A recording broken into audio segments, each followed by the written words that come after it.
Hello. इस video में हम लोग ओरेकल डेटाबेस की बेसिक कमांड्स के बारे में सीखेंगे, कैसे उन्हें चलाते हैं और क्या ध्यान रखना होता है हमें। सबसे पहले हम डेटाबेस में लॉगिन करने की कोशिश करते हैं। डेटाबेस में लॉगिन करने की कमांड है हमारी SQL प्लस स्पेस स्लैश फिर स्पेस फिर एज फिर स्पेस SYSDBA। लेकिन ये एरर दे रहा है हमें SQL plus command not found. ऐसा इसलिए दे रहा है क्योंकि डेटाबेस में लॉगिन करने के लिए जब भी हम कोई नया पुट्टी का सेशन खोलते हैं हमें सबसे पहले ORA-ENV चलाना पड़ता है, डॉट स्पेस ORA-ENV फिर डेटाबेस का नाम DB मास्टर, एंटर। अब हम डेटाबेस में लॉगिन करने की कमांड चलाएंगे SQL प्लस स्लैश SSDBA, तो हमें डेटाबेस में लॉगिन मिल जाएगा। डेटाबेस में लॉगिन करने के बाद जो सबसे पहली या बेसिक कमांड है डेटाबेस के बारे में डिटेल्स चेक करने की, वो कमांड है select name comma open underscore mode from v$database। लेकिन ये कमांड हमें एरर दे रही है, ओरेकल नॉट अवेलेबल। ऐसा इसलिए क्योंकि जब हमने डेटाबेस में लॉगिन किया तो हमें मैसेज लिख के आया connected to an idle instance.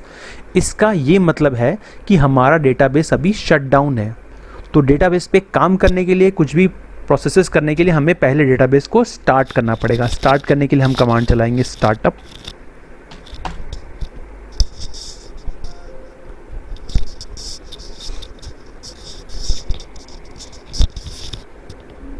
अब ये हमारा डेटाबेस स्टार्ट हो गया है। अब ये ऊपर वाली कमांड को दोबारा कॉपी करके हम ये लेफ़्ट क्लिक से कॉपी हो जाता है, राइट क्लिक से पेस्ट हो जाता है, एंटर मारेंगे तो ये कमांड चल गई और अब हमारा डेटाबेस वर्क कर रहा है। अब हम इस पर कोई भी कमांड चला सकते हैं। सबसे पहली कमांड हम ये चला के चेक करेंगे हम अभी डेटाबेस में किस यूज़र से लॉगिन है। Show user. अगर मैं शो यूज़र कमांड चलाता हूँ तो मैं यूज़र इज सिस दिखा रहा है, यानी डेटाबेस में मैं जिस यूज़र से लॉगिन हूँ उस यूज़र का नाम है सिस। ठीक है। अब मैं डेटाबेस में एक नया यूज़र क्रिएट करना चाहता हूँ और मैं उस यूज़र से डेटाबेस में लॉगिन करना चाहता हूँ। तो मैंने एक यूज़र क्रिएट किया, क्रिएट यूज़र दिल्ली, और इसका पासवर्ड रखूँगा आइडेंटिफाइड बाय QWER1234। इस कमांड में मैं क्या कर रहा हूँ, एक दिल्ली नाम का यूज़र क्रिएट कर रहा हूँ जिसका पासवर्ड मैंने रखा है QWER1234। यूज़र क्रिएट हो गया। अब मैं अगर इस दिल्ली नाम की यूज़र से डेटाबेस में लॉगिन करना चाहता हूँ तो इसकी कमांड है SQL plus Delhi user name slash उसका पासवर्ड QWER1234। लेकिन ऐसा करने पे मुझे एरर मिल रहा है, user Delhi lakhs create session privilege log on denied, यानी कि कुछ दिक्कत है। दिल्ली यूज़र के पास जो रिक्वायर्ड प्रिविलेज है वो नहीं है। मैंने सिर्फ यूज़र क्रिएट किया पर उसे कुछ प्रिविलेज नहीं है। तो यहाँ पे मैं कंट्रोल-C करूँगा, एंटर, और दोबारा से डेटाबेस में लॉगिन करूँगा नॉर्मल सिस यूज़र से SQL प्लस स्लैश SSDBA। अब मैंने दिल्ली यूज़र क्रिएट किया था उस यूज़र को प्रिविलेज दूंगा, grant connect to Delhi, grant create table to Delhi और alter user Delhi quota unlimited on users. ठीक है। अब मैंने दिल्ली यूज़र्स को रिक्वायर्ड प्रिविलेज दी। पहले मैंने यूज़र क्रिएट किया और उससे ये 3 प्रिविलेज दी, grant connect, grant create table और ऑल्टर यूज़र दिल्ली या user name quota unlimited on users. अब अगर मैं इस दिल्ली यूज़र से डेटाबेस में लॉगिन करूं, SQL प्लस यूज़र नेम है दिल्ली स्लैश उसका पासवर्ड QWER1234, तो मुझे डेटाबेस में लॉगिन मिल जाएगा। और मुझे वेरीफाई करना है कि मैं डेटाबेस में दिल्ली यूज़र से ही लॉगिन हूँ, तो मैं कमांड चलाऊँगा शो यूज़र।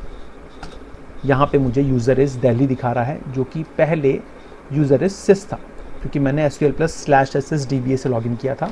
अभी मैंने SQL plus Delhi slash QWER1234 से लॉगिन किया है। तो यहाँ पे हमने क्या एक कमांड सीखी, यूज़र क्रिएट करने की command, create user identified by create user user name identified by password. ठीक। और कोई भी यूज़र क्रिएट करने के बाद उसे 3 कमांड्स देते हैं हम, grant connect to Delhi, grant create table to Delhi और ऑल्टर यूजर नेम या Delhi quota unlimited on users. तो यूजर क्रिएट करने की कमांड नोट करेंगे यहाँ पे, create user identified by create user name identified by password, और उसको ये 3 प्रिविलेज देते हैं, ये हम नोट करेंगे।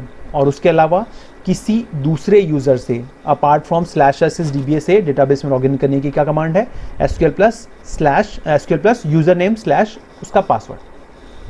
ठीक है, अब हम चलते हैं अगली कमांड पे। अगली कमांड में हम क्या करेंगे, जो हमने डेटाबेस में भी दिल्ली यूजर बनाया, वो यूजर या फिर डेटाबेस में कौन कौन से यूजर्स मौजूद हैं ये हम देखना चाहते हैं। तो इसकी कमांड हम चलाएंगे, select user name comma account status from DBA underscore users order by 1। तो ये कमांड का जो आउटपुट आ रहा है ये प्रॉपर नहीं आ रहा। इस कमांड को आउटपुट और समझने लायक बनाने के लिए हमें कमांड चलानी पड़ेगी, सेट पेजेस 1000 लाइन्स 132 और कॉलम यूज़र नेम फॉर्मेट ये कॉलम यूज़र नेम के नीचे जो ये माइनस हैं, इन नंबर ऑफ माइनस को मैं अपने हिसाब से सेट करना चाहता हूँ। अभी ये नंबर ये काफ़ी ज़्यादा है, मैं चाहता हूँ ये नंबर अराउंड 25 हो जाए। तो इसके लिए मैं कमांड चलाऊँगा column user name format A25। ठीक, और जब स्लैश एंटर मारता हूँ, जो ऊपर मैंने सेलेक्ट वाली कमांड चलाई थी वो दोबारा से एग्जीक्यूट हो जाएगी। तो अब जो मैंने कमांड चलाई थी, क्या कमांड चलाई थी मैंने, select user name comma account status from DBA users order by 1। अब इस कमांड का आउटपुट मिल गया हमें प्रॉपरली सॉर्टेड ऑर्डर बाई 1 यानी सॉर्टेड बाई 1, यानी पहले वाले कॉलम के हिसाब से अल्फ़ाबेटिकली सॉर्टेड आउटपुट आ गया। एनोनिमस, ये बहुत सारे यूज़र्स है, इसके बीच में हमारा यूज़र जो हमने क्रिएट किया था वो हमें दिख रहा है, दिल्ली नाम से यूज़र क्रिएट किया था हमें। ठीक है, और उसके अलावा सिस यूज़र जिससे हम लॉगिन है अभी डेटाबेस में वो भी दिख रहा है, और एक सिस्टम यूज़र है। बस ये 3 यूज़र हैं जिनका अकाउंट स्टेटस ओपन है। ओपन यानी इन यूज़र से डेटाबेस में लॉगिन किया जा सकता है। बाकी यूज़र जिनका स्टेटस लॉग्ड या एक्सपायर्ड एंड लॉग्ड है, उनसे लॉगिन करने के लिए हमें उन यूज़र्स को पहले अनलॉक करना पड़ेगा, उसके बाद ही हम उन यूज़र्स से डेटाबेस में लॉगिन कर सकते हैं। ठीक है, तो यहाँ पे हमने क्या किया, यूज़र्स देखे डेटाबेस के अंदर कौन कौन से यूज़र्स प्रेजेंट हैं डेटाबेस में। ठीक, अब जो यूज़र मैंने क्रिएट किया दिल्ली यूज़र, अब इस यूज़र के अंदर मैं एक टेबल बनाना चाह रहा हूँ।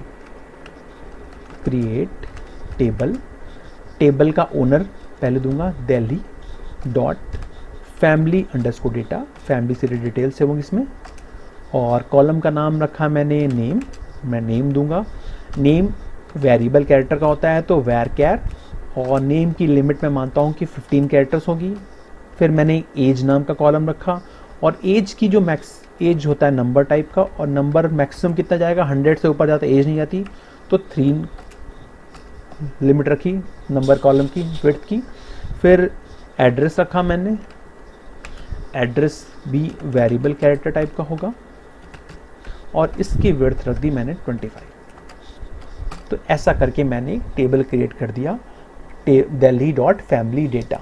तो अभी जो हमने यहाँ पे दिल्ली टेबल क्रिएट किया था, उस टेबल में हम ये कुछ डेटा इंसर्ट करेंगे। यहाँ पे कुछ ये गार्बेज वैल्यूज़ आ गई हैं, पता नहीं क्यों आ गई हैं, कभी कभी आ जाती हैं, उनको इग्नोर करेंगे हम। जो टेबल हमने क्रिएट किया था उसमें वैल्यूज इंसर्ट करेंगे, insert into Delhi dot family underscore data, और नाम रखा मैंने सुरेश की एज रखी मैंने 39, और एड्रेस मैंने डाल दिया दिल्ली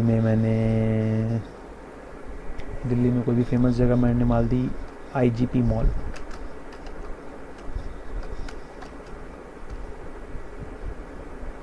ठीक, फिर वैल्यू मिस कर दी मैंने, insert with Delhi family data. इसके बाद वैल्यूज़ वर्ड आता है, और फिर ये लिखते हैं। ठीक, अब मैं इसे कमिट कर दूंगा। अब मुझे दिल्ली टेबल के जो टेबल है दिल्ली डॉट फैमिली डेटा, इसके सारे रिकॉर्ड्स देखने हैं। तो उसकी कमांड है select star from Delhi dot family underscore data. तो ये कमांड से हमें आउटपुट मिल गया, क्या, नाम सुरेश, एज और उसका एड्रेस। अब मैं एक और वैल्यू इंसर्ट करूँगा, insert into Delhi dot family underscore data. एक और वैल्यू इंसर्ट करूँगा, वैल्यूज़, सुरेश के बाद मैंने नाम सेलेक्ट किया रमेश, और इसकी एज मैंने 41 कर दी, और एड्रेस में मैंने लाल किला डाल दिया।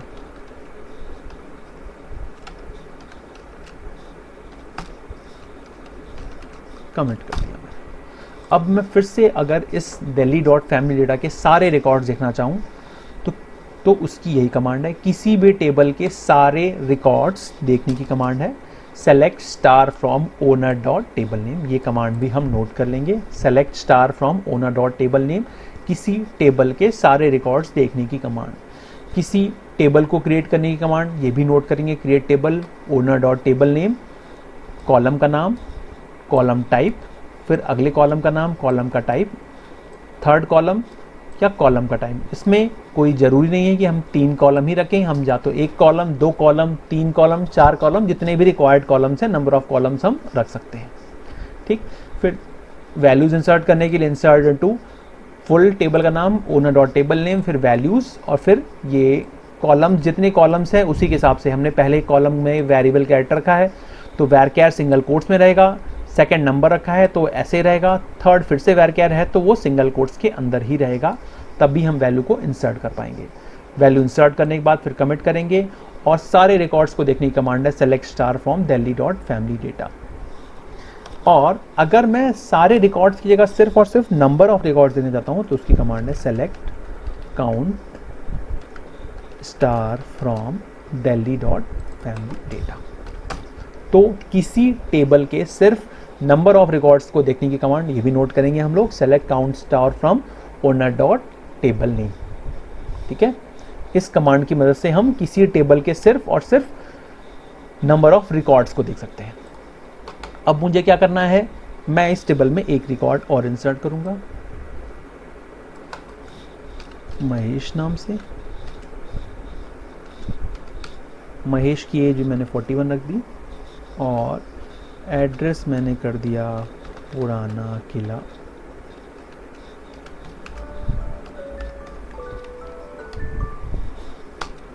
और कमेंट कर दिया मैंने।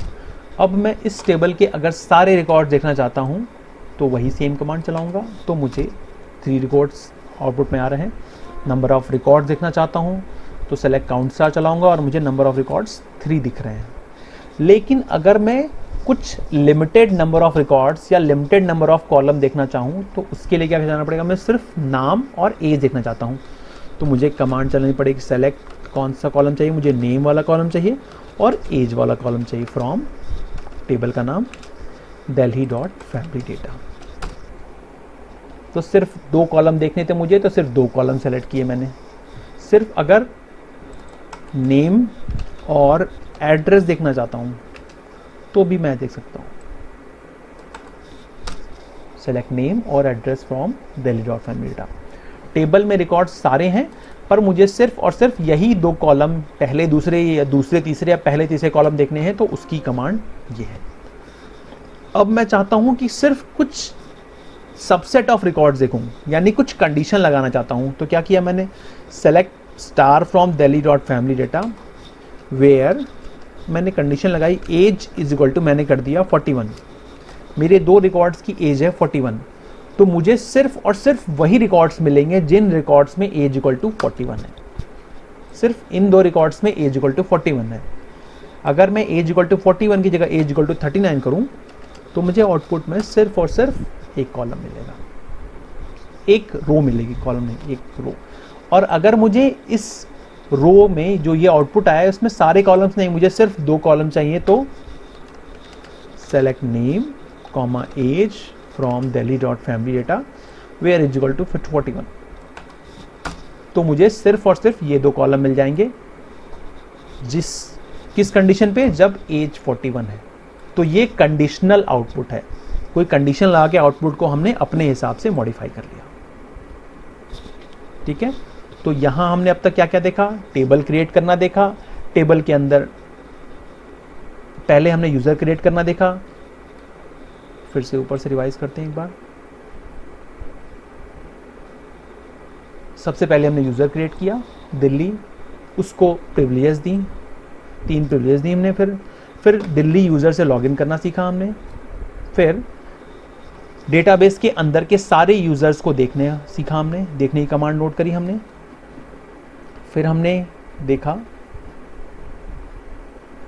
कोई टेबल क्रिएट करने की command, Delhi dot family data नाम से हमने एक टेबल क्रिएट किया 3 कॉलम्स के साथ। उस टेबल में हमने रिकॉर्ड्स इंसर्ट किए, insert to Delhi dot family data, एक रिकॉर्ड इंसर्ट किया, फिर कमिट किया। फिर सारे रिकॉर्ड्स को सेलेक्ट करने की कमांड चलाई हमने। फिर सेकंड रिकॉर्ड इंसर्ट करी, कमिट किया। तो रिकॉर्ड्स इंसर्ट करने की कमांड देख ली, सारे रिकॉर्ड्स देखने की कमांड, और नंबर ऑफ रिकॉर्ड्स देखने की कमांड, और कंडीशनल आउटपुट देखने की कमांड यहाँ पे हमने अब तक देखी है। ठीक है, यहाँ पे वीडियो ख़त्म करते हैं, फिर नेक्स्ट वीडियो में हम कुछ और कमांड्स को देखेंगे।